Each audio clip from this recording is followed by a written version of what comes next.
Lilinawan lang natin yung sa systems laws, no, para na rin sa kaalaman ng ibang mga kasama mo. Dalawang klase kasi yung systems laws. Yung tinatawag nating technical system laws at non-technical system laws. Both hindi sinisingil ng NGCP. Nakararanas rin ng system loss sa pagkawala ng kuryente sa sistema ang National Grid Corporation of the Philippines o NGCP. Ayon kay NGCP spokesperson Cynthia Alabanza, sa halip na ipasa sa consumers, patuloy silang naghahanap at gumagawa ng mga paraan upang mabawasan ang pagkalugi. Isa sa mga strategiya ng NGCP ay ang pagpapatayo ng transmission lines na may mas malalaking boltahe. Anya, mas episyente at kaunti ang tagas o ang system loss nito. Habang nag-i-install at gumagamit din ng grid operator ng mga specialized equipment gaya ng capacitor banks at STATCOM upang mabawasan ang mga ganitong pagkawala ng kuryente. Right now, it's at around 2.5%. So the upper threshold for highly efficient, nasa ganyan, mga 2%. So abot naman tayo dun sa efficiency niyan. Pero continuous yung effort na yan na para tumaas yung efficiency ng high voltage system ni NGCP.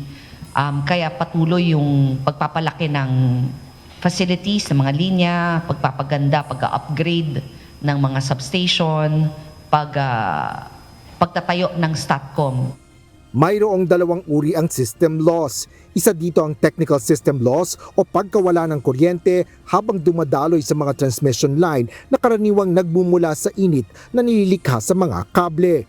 Normal anya itong nangyayari at hindi maiiwasan. Ang isa naman ay ang non-technical system loss na bunsod ng mga illegal connection, pagnanakaw ng kuryente at jumper lines na nangyayari sa distribution level. Wala nilang pagnanakaw sa NGCP dahil hindi magagamit ng consumer ang kuryente sa mga transmission line bunsod ng laki ng boltahe na dumadaloy sa grid.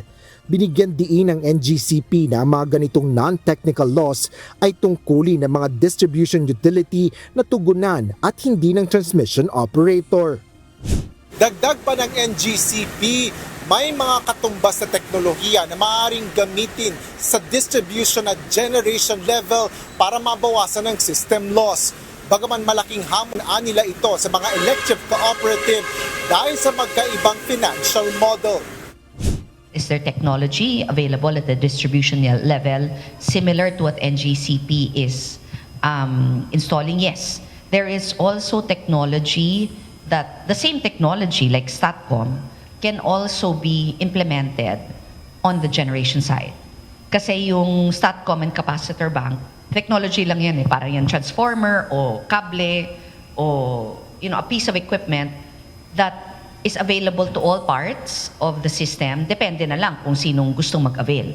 So kami, ina-avail namin yon, pero pwede rin yang gamitin ng generation at ng distribution. Kamakailan, inilahad ng Department of Energy o DOE na pinag-aaralan pa rin nila kung paano mawawala o maiiwasan ang system loss.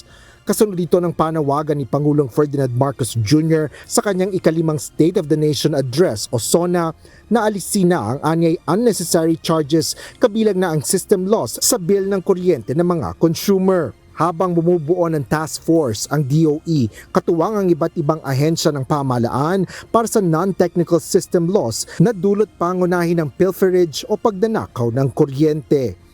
Asher Cadapan Jr., UNTV News and Rescue.